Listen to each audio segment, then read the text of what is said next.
We're back. It's another edition of Open Court, the 2018-19 season preview. As usual, we've gathered a collection of champions and Hall of Famers and a future Hall of Famer and Chris Bosh, who joins us, a recent enshrinee in Grant Hill. Oh, wow. Congratulations again. Trying to be like Isaiah. Isaiah Thomas, Kenny the Jet Smith, Kevin McHale right over there. This is a season preview, so I'll get right to the heart of the matter. Can anybody beat the Golden State Warriors this year? Not if they're healthy. I mean, there are a couple of teams that are intriguing and got a chance. You know, like the Celtics has a chance. Wait, did you just say the Celtics out the gate for you? Yeah, they got a chance. Yeah, I said they got a chance. Okay. Hey, you got to call it the way he sees it. I mean, hey, look at that. Yeah, they got a chance. I think Toronto, if they get themselves together, I think they got a chance. But other than that, Golden State, if they're healthy, they're the best team out. So what would it take, aside, assuming health on all parts, the Warriors, the other contenders, what would it take to beat this team? Is it a style thing? Is it a matchup thing? Does somebody have to play differently than them? It's a style thing, I think, because you can't out Golden State.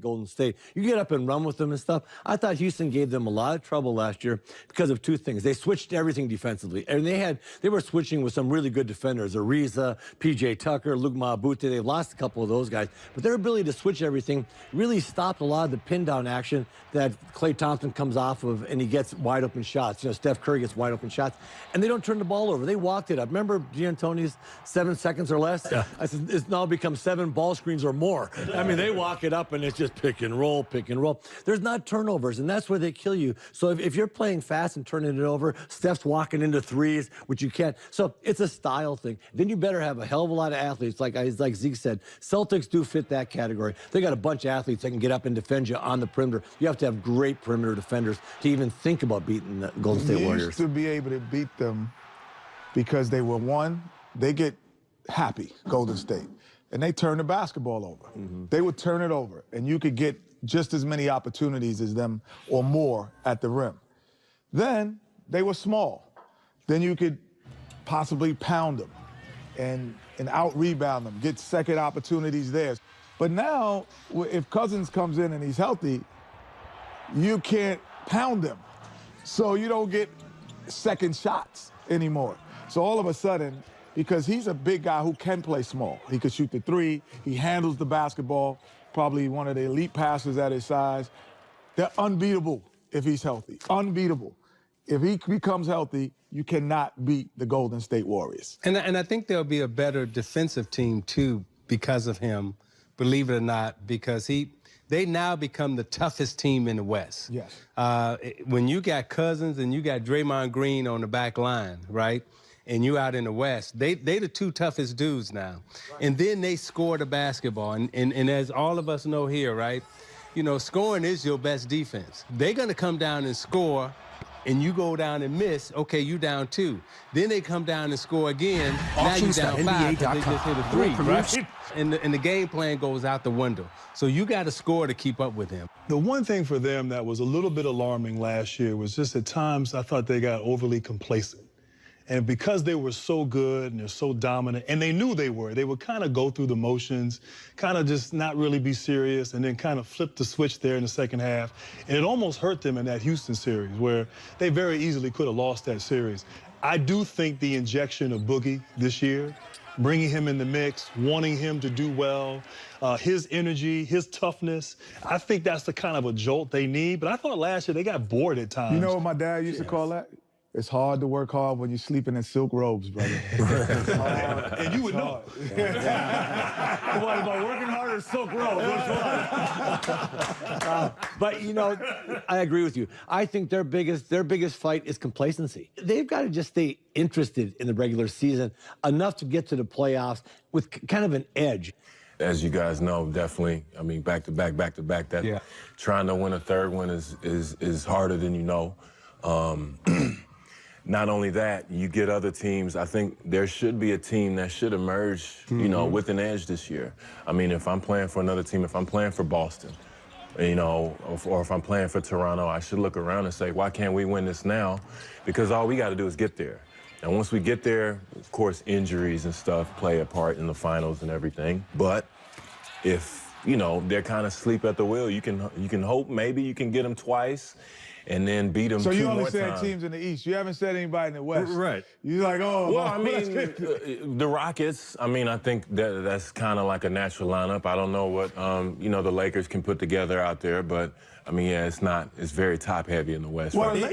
Lakers are interesting. Yeah, they're they very are, interesting. but you brought up a good point, and Kenny, you probably experienced this too. Like, when you're trying to three-peat, and I know that's what we were trying to do after we won back-to-back championships. It's like, okay, I was really thirsty for that third championship, and I think what happened to all of us chasing that third one was injury. We didn't understand how hard and how far we could push our body. But Chicago coming up, as you said, that next team coming up, they were just as thirsty as we were.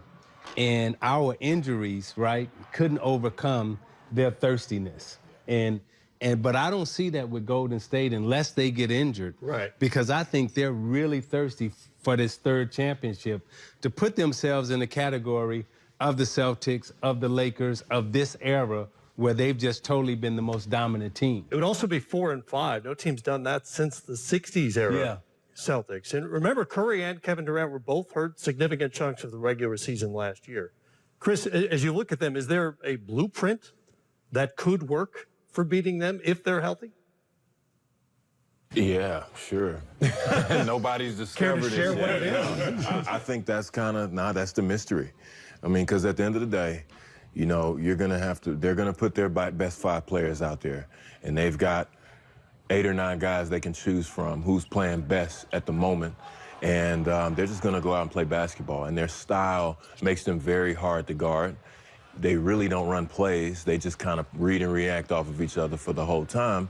So there's not really a strategy you can really implement. It's just, you know, they're really riding a wave right now. And I think I think the most important thing for a team to beat them is, like we were talking about, that edge. I don't really see that in other teams playing them. So, you know, and I will say, this is just a sidebar. It's funny chasing the three-peat, you know, hearing Isaiah talking about the three-peat. When we were chasing it, I remember Steve Kerr said we couldn't do it. And I was, you know, just mad. Like, who does this dude think he is and everything? We got to the finals, and like Isaiah said, we just ran out of gas. We're looking to our left and right, Ray Allen's knee, Rashard Lewis's knee, Dwayne's knee. You know, it's just, we just kept running into problems, and we just didn't have enough, and they were way hungrier, and they played excellent basketball. So, you know, in the Warriors' case, we'll see what happens. In summary, Warriors, Warriors, Warriors, Warriors, Warriors. Yes. Okay. Yeah. Lots more coming up here in our 2018-19 season preview on Open Court. LeBron may have to have more patience now than he's ever had before. But then again, show them how to win, though. Don't show them how to put up numbers. Great players don't really have patience. No, I ain't got time. I mean, exactly. He's going to have an expectation for them to get it and get it right away. Breaking news, the big bombshell is dropped. LeBron James has agreed to sign with the Los Angeles Lakers. That's very difficult when you come into a season with a bunch of young guys trying to figure out their roles. These guys have to learn how to play with LeBron, but they also have to learn how to deal with the pressures that come along with it. Biggest story of the offseason, obviously, LeBron James making the move out to Los Angeles, and there are a lot of factors for him. Strictly from a basketball point of view, what did you make of the fit? Well, this will be different for him, honestly. I just believe. I know Chris played with him, so he might have a better insight. But I think when you play in a city in Miami, when you play in Cleveland, every game isn't on display. So being a great player he is, I'm sure it will elevate his game. But every game isn't critiqued, not by the media, by the fans. So that's a different environment to be in every day, where the fans, the people who love you, they critique every play. That's different. So he's going to have to, I think, adjust to that part where people who love him will not like him in the next hour, then love him again and not like him in the next hour. It's usually the media that does that, where he's been. I think the one thing that they do have an advantage, obviously his experience and everything else, but I was thinking about, when Chris sitting here, The year they put in the finals, they put him at 5, and they put you on the bench for the first year, I think. You came off the bench for like a couple of games, and he played the 5. Coming back from injury. Yeah, Coming back so from coming injury. back from injury. And he played the 5. In the Western Conference, he could do that. He can move to the 5 and make those centers real uncomfortable. Interesting. How do the teammates fit? You played with LeBron, obviously. Yeah, I mean, I think they have an interesting bunch of guys. Rondo, the young guys. I think is handling how to be a Laker. I think for him, for LeBron, he's going to have to adjust from East Coast basketball to West Coast basketball because there is a difference. It is a lot faster. They're young guys. Are they going to be able to handle the spotlight? Because you know that thing changes, especially with a superstar like LeBron in LA. They're automatically going to be put on a pedestal. So are their young guys going to continue to get better? Are they going to compete every night? Are they going to go and earn their wins? And that's always a huge factor. You know, I think about like Kyle Kuzma. He has to have a good year because that scouting report, when that scouting report comes out, it's a totally different story. Right, yeah. You know what I mean? So it's a lot of, tangibles that they have to deal with. But I think if they can put it together, it'll be very, very interesting. And just like you said, Kenny, LeBron at the 5, I mean, if they find the right 4 around that, I mean, that's pretty good. I mean, who knows what they could do? My first year I made the All-Star team, we in New Jersey, and, everybody's in the locker room joking around, laughing. And then Dr. J walked in, right? And when Dr. J walked in, everybody just kind of stopped laughing. He didn't say nothing, right? He just walked in the room, but everybody just kind of fell in place. So I look at, like, the chemistry of the team, with all the different, attitudes or whatever that they've brought together. LeBron I think the biggest challenge for him, will he be able to blend the attitudes and the personalities together to make it one team, right? I think he has the ability to do that. But the second thing I think is going to be the most important thing for them, those young guys, right? And you can speak to this, the level of competition that they're getting ready to face every single night, right? Can they raise up and be competitive and compete at a high level for 82 games? Because you best believe for 82 games, right, everybody they play against, they gonna want to beat the hell out of them, right? and I don't know, I think LeBron's ready for that. I think Rondo's ready for that. The young guys, everybody else on that team, I don't know if they really understand what's getting ready to happen. You can't be ready. You can't be ready. Well, because they impossible. went through that whole thing. They're like, well, we played in the NBA. We play every night against these guys. Right. The difference is when you're on a good team and you played the Lakers last year, I don't have to come in with the same punch from door all the time. Yeah. Some nights, if I have it, we're going to come in from door and smack you in the mouth. But then even if we don't smack you in the mouth, we know at some point we have it. But when you're in LeBron James Laker team now, we're coming in from door. You're seeing our best shot every time from door because we can't afford to let you hang around now. We can't let you have a 5-point game in the third quarter. No, we have to be already smacked you in the mouth. So that's a championship. That's a different attitude that's very tough to pick up, though. To come in. Young kids don't come in with that because they don't understand it. You're talking about LeBron. LeBron playing the 5. LeBron scares me playing the 1, 2, 3, 4, and 5, and 6 and 7. I mean, that guy just plays basketball. Right. My biggest thing I think for him is he can allow those young guys to develop the way they need to develop. Yeah. Because man, there's I came into a good team in the Celtics. They weren't saying go ahead and get 20, you rookie, learn how to play. They were like, we're winning this game and we're not losing because you're a dumbass. I mean, you better figure out what we're doing. Oh, seriously. Yeah. So he's got to allow these young guys to still make some mistakes and but grow, but you can't allow a ton of mistakes. LeBron may have to have more patience now than he's ever had before to allow these kids. But then again, show them how to win, though. Don't show them how to put up numbers. You got to learn how to win. But Kevin, you talk about patience. Great players don't really have patience. No, I ain't got time for that. Exactly. They don't have time. Isaiah don't have time for that. Larry and Kevin don't. I mean, literally, he's going to have an expectation for them to get it and get it right away. Agreed. And so it's going to be interesting on the patient side. And then a couple things. Ken, you made a great point earlier. Expectations. When he went to Miami, when he went back to Cleveland, he's like the savior.